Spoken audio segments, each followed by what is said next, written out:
생명의 땅으로 우리를 인도하시는 하나님 아버지, 약속의 땅으로 나아가는 이스라엘에게 그 땅에 걸맞는 삶을 요구하신 것처럼 하나님의 백성으로 살아가는 우리들에게도 합당한 삶을 요구하심을 깨닫습니다. 하나님께서 허락하신 말씀의 길을 따라갈 때 하나님과의 바른 관계를 유지하기에 복을 받을 것입니다. 그러나 우리가 말씀의 길을 떠나갈 때 하나님을 배반하고 다른 신을 섬기는 길로 나아가 저주를 받게 될 것입니다. 에발산과 그리심산에서 복과 저주를 선포하는 모습을 통해 순종을 선택하는 것이 생사가 걸린 만큼 중요한 것임을 깨닫게 하셨습니다. 어떤 문제를 만나든지 제 생각대로 처리하지 않고 먼저 하나님 뜻을 묻겠습니다. 하나님이 정하신 방향을 따라 순종의 길을 갈 때 삶의 지경이 넓어져 그리스도의 향기가 더 널리 퍼져 나가게 하옵소서. 얼마 지나지 않아 교회의 창립주일입니다. 진행되어지는 일들이 하나님의 뜻에 합당한 일들이 되게 하여 주옵소서. 교회를 처음 세웠던 믿음의 선조들의 그 마음을 잊지 않게 하옵소서. 얼마 지나지 않아 구원의 방주로서의 사명을 감당하게 하옵소서.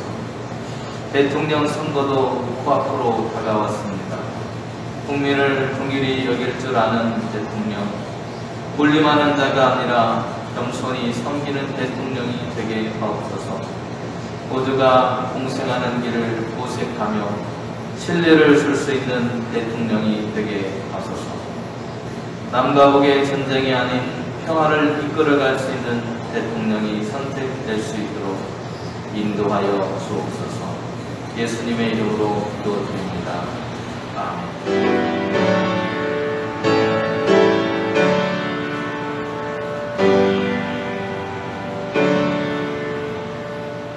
사랑을 추구하며 신령한 것들을 사모하되 특별히 예언을 하려고 하라.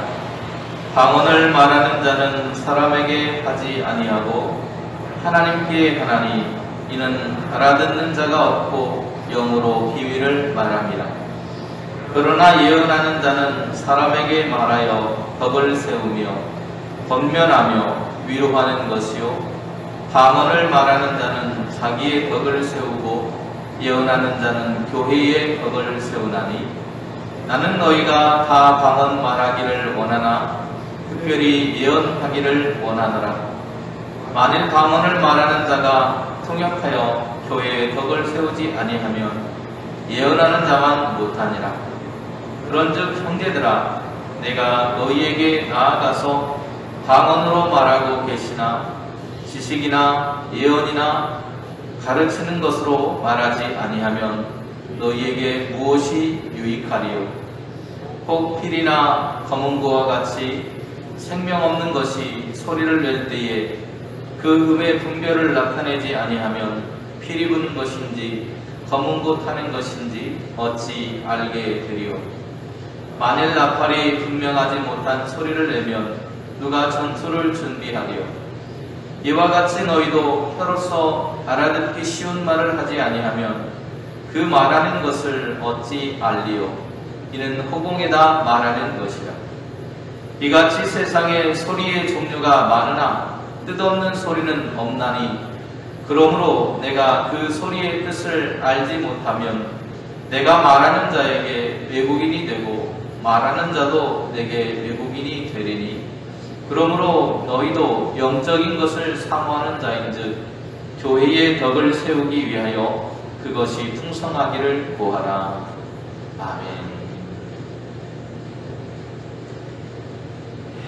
오늘은 덕을 세우는 인사를 사모하라는 말씀이 되겠습니다. 지난주에는 저희가 고린도전서 13장의 말씀을 중심으로 사랑의 창가에 관한 말씀을 함께 나누었습니다. 그래서 바울이 전한 사랑의 의미가 무엇이었는지를 생각해 보았습니다. 또 예수 그리스도의 십자가와 죽음을 통해서 또 그것을 통한 구원에 대한 믿음, 또 현재의 고통, 그리고 우리가 삶 속에서 당면하고 있는 여러 문제에도 불구하고 인내하게 하는 소망과 또 성도들을 하나의 공동체로 결합시켜주는 사랑이라면 고린도 교회의 현실적인 문제를 극복하는 것은 물론이고 만민을 구원의 길로 향하는 미래의 신앙 공동체로서 성숙해 나갈 수 있다고 바울은 전하고 있는데요. 그것을 우리가 함께 묵상해 보았습니다. 결국 우리는 서로 사랑하는 존재라는 것입니다. 그래서 하나님의 사랑이 그 안에 있는 사람은 어떠한 경우라도 낙심하지 않습니다. 현재와 미래에 대한 소망을 가지고 있기에 그는 그 소망 가운데 살아갑니다. 오늘 우리 가운데 비록 세상 사람들이 우리를 바보처럼 여길지라도 우리 안에 주님이 주시는 신앙을 소유하고 있고 또 그것을 실천하면서 살아갈 때 아름다운 공동체가 될 수 있을 것입니다. 오늘은 14장의 말씀 중에서 12절까지의 말씀을 통해서 하나님께서 우리에게 오늘 주시는 말씀이 무엇인지를 함께 묵상하고 깨달으면서 은혜를 나눌 수 있는 귀한 시간이 될 수 있기를 간절히 소망해 봅니다. 오늘 본문을 시작하면서 바울은 신령한 것들을 사모하되 특별히 예언을 하려고 하라 이렇게 말하고 있어요. 그래서 신령한 것은 다른 말로 하면 은사라고 말할 수 있습니다. 다시 말하면 은사를 사모하라고 말하고 있어요. 근데 은사가 무엇이냐면 은사는 하나님께서 주신 선물입니다. 원어로 하면 카리스마타라고 하는 말이 쓰였어요. 그런데 이 본래의 뜻이 선물이라고 하는 것입니다. 이 선물이 주어진 목적이 있는데 그것은 믿는 사람들이 봉사하도록 성령께서 우리에게 주신 특별한 능력을 우리가 은사라고 말합니다. 고린도전서 12장 11절에서도 그래서 이 모든 일은 같은 한 성령이 행하사 그의 뜻대로 각 사람에게 나누어 준 것이니라 라고 하면서 가르치는 것, 예언하는 것, 여러 가지 은사들이 우리에게 있다고 하는 이야기를 들려주었습니다. 이처럼 교회에는 많은 것들이 필요하죠. 물질도 필요하고 사람도 필요하고 또 지식을 가진 가르칠 수 있는 사람도 필요하고 여러 가지 많은 것들이 필요하지만 그 중에 하나가 필요한 것은 무엇이냐라고 우리에게 묻는다면 그것은 아마도 하나님께서 주신 바로 이 은사, 능력이라고 하는 것이 필요하다는 것입니다. 은사라고 하는 것은 우리가 가지고 싶다고 나 은사 가질래요 한다고 주어지는 것은 아닙니다. 말 그대로 하나님께서 우리에게 선물로 맡겨주신 것입니다. 하나님께로부터 주어진 것이기 때문에 모든 은사는 정말로 소중한 것입니다. 어느 것 하나 버릴 것이 없어요. 그러기에 바울은 고린도 성도들을 향해서 1절에서 사랑을 추구하며 신령한 것들을 사모하되 특별히 예언하려고 하라 이렇게 말하고 있는 것입니다. 은사, 신령한 선물이라고도 말하고 있는 바로 이 은사, 성령의 선물은 교회가 세워져 가는데 필요한 것이기 때문에 바울은 그것을 구하는 것을 힘쓰라고 말하고 있습니다. 실제로 교회에서도 다양한 은사를 가진 사람들이 함께 연합하고 활동해줌으로 인해서 그들을 통해서 그들이 봉사해주고 해주는 그 모습을 통해서 또 부흥의 역사가 하나님의 손길과 함께 일어나는 것을 볼 수 있습니다. 여러 가지 은사들이 있지만 그 중에서도 바울이 말하는 오늘 본문에는 두 가지에 대해서 이야기를 하는데요. 하나는 예언이고 다른 하나는 방언이라고 말하고 있습니다. 바울은 고린도 교회에서 생긴 은사의 문제에 대해서 우리가 은사를 사용하는 것은 사랑을 실천하기 위한 것이다 라고 말하고 있습니다. 사랑으로 선용해야 된다는 겁니다. 사랑으로 선용하지 않게 됐을 때 문제가 일어나는데 각자의 욕심을 채우고 자랑하는데 그 그것이 사용될 것이 뻔하기 때문에. 그러므로 분쟁이 일어나는 것은 자명합니다. 이처럼 교회에서도 사랑의 원리를 통해서 섬기고 교회의 덕을 위해서 사용되지 않으면 교회가 분란이 일어나고 어려움에 빠지게 됩니다. 그 중에서도 방언과 예언에 대한 이야기를 하는데요. 방언은 개인적인 덕을 위한 것이고 예언은 사랑의 원리를 따라서 교회의 덕을 세우기 때문에 바울은 이 예언에 대해서 더욱더 사모하라고 가르쳐주고 있습니다. 사랑을 따라서 은사를 구하라는 것은 그 은사를 주신 분이 하나님이라고 하는 것을 알아야 된다는 거예요. 그리고 그 은사를 주신 목적은 사랑으로 덕을 세워가는 것입니다. 로마서 15장 2절 말씀에도 우리 각 사람이 이웃을 기쁘게 하되 선을 이루고 덕을 세우도록 해야 된다라고 말하고 있는 것입니다. 이처럼 은사를 사모하고 선용하는 일에 우리는 힘써야 합니다. 그런데 이 말 속에는 바울이 교회를 사랑하는 마음이 담겨져 있습니다. 바울이 가지고 있는 관심은 전반적으로 신앙 공동체, 교회가 그리스도 안에서 바르게 세워지는 것이었습니다. 그래서 공동체의 유익을 위해서 방언이 유용하게 작용하기를 기대했어요.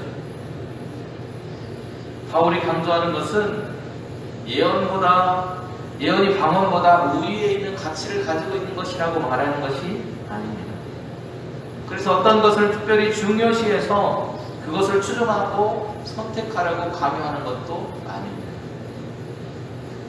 단지 바울이 말하는 것은 방언이 교회의 덕을 세우기만 그렇게만 할 수 있다면 예언과 방언의 가치는 동등하다고 보고 있는 거예요. 방언과 예언 사이에 존재하는 잠재적인 긴장 관계에 대해서 바울은 굉장히 신중하게 그것을 말하고 있습니다. 바울은 여기서 특별히 방언과 예언에 대한 이야기를 하는데요. 사실 모든 은사들은 교회를 위해서 쓰임받아야 한다는 사실에 있어서는 동등한 모습으로 서 있습니다. 또 우리는 그것을 기억하면서 우리에게 주신 은사를 사용할 수 있어요.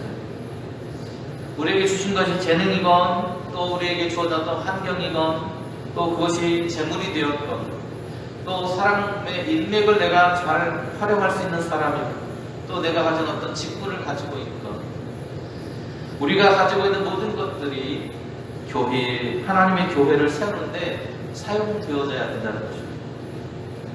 그것이 하나님께서 우리에게 주신 은사를 주신 의미라고 하는 겁니다.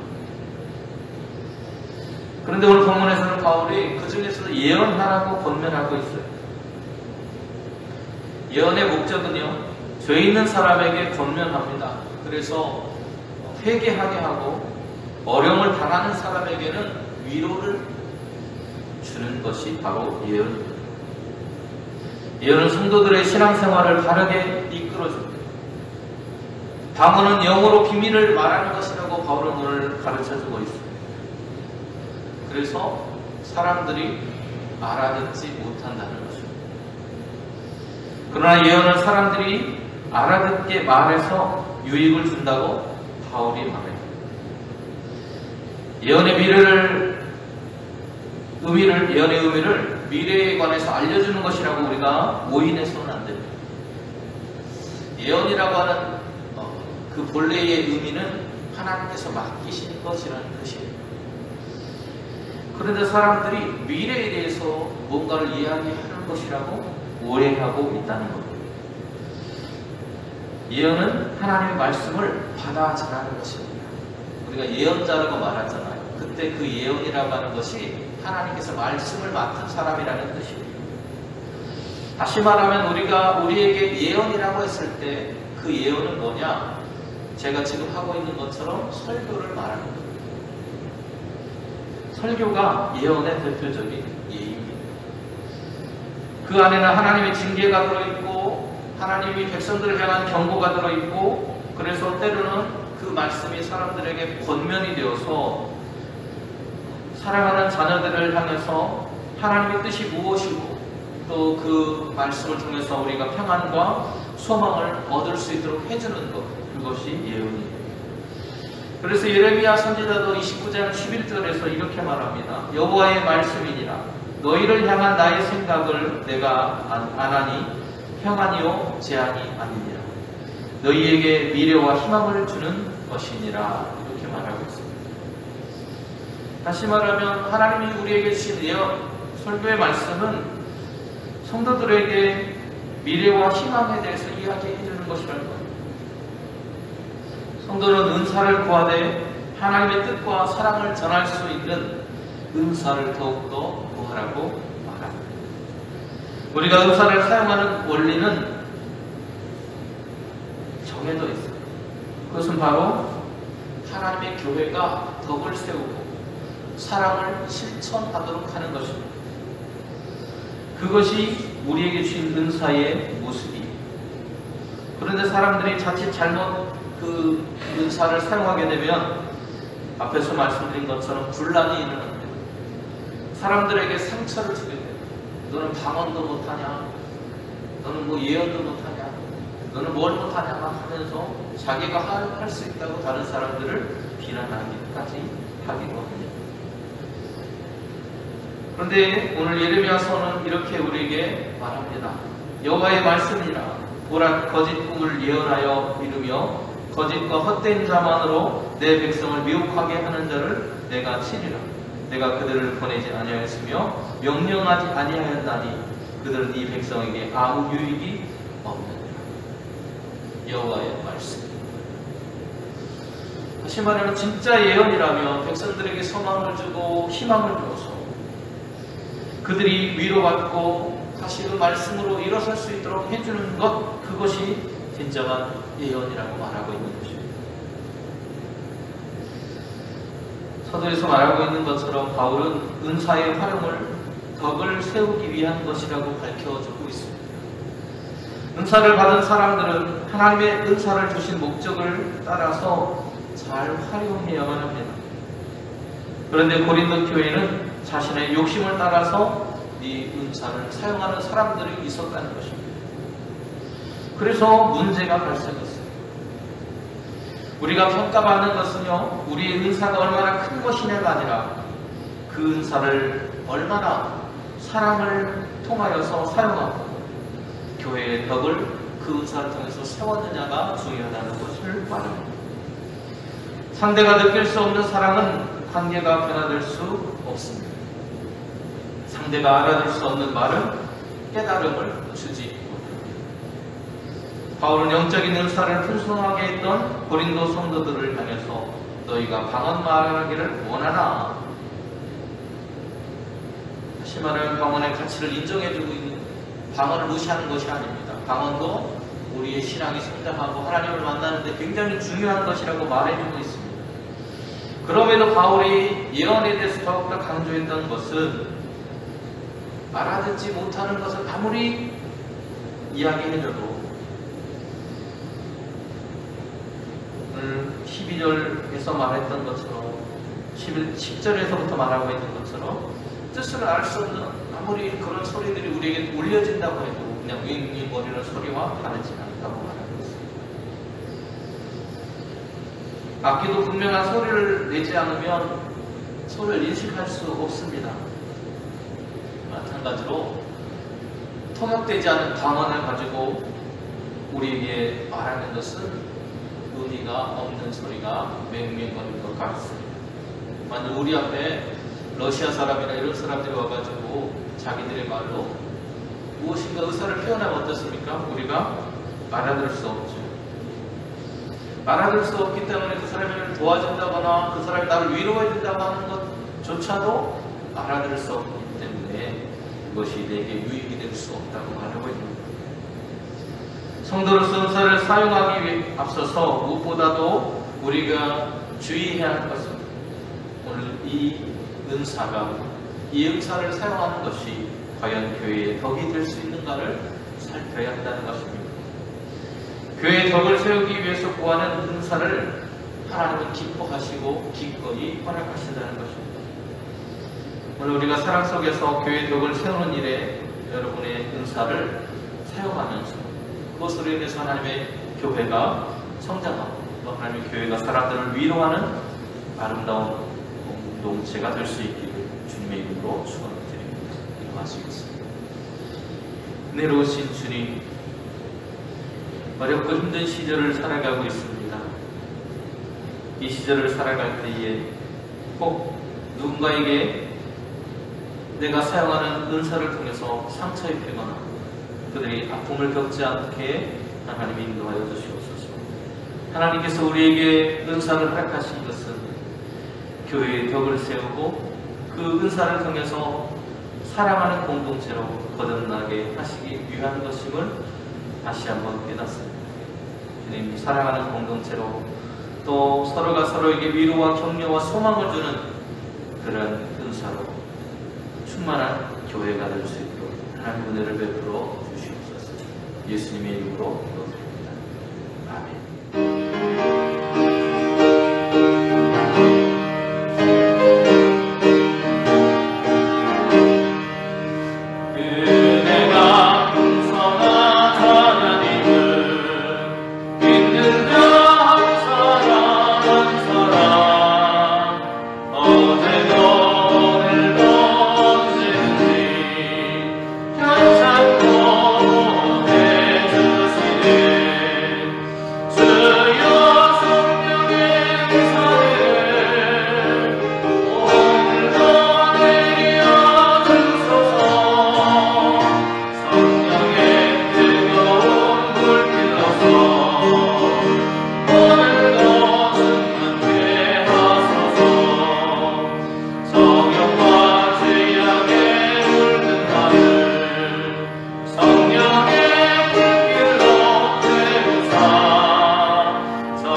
하늘에 계신 우리 아버지여, 이름이 거룩히 여김을 받으시오며 나라가 임하옵시며 뜻이 하늘에서 이룬 것 같이 땅에서도 이루어지이다.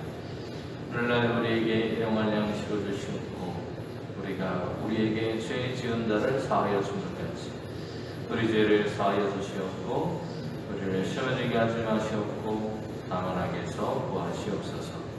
나라와 권세와 영광이 아버지께 영원히 있사옵나이다.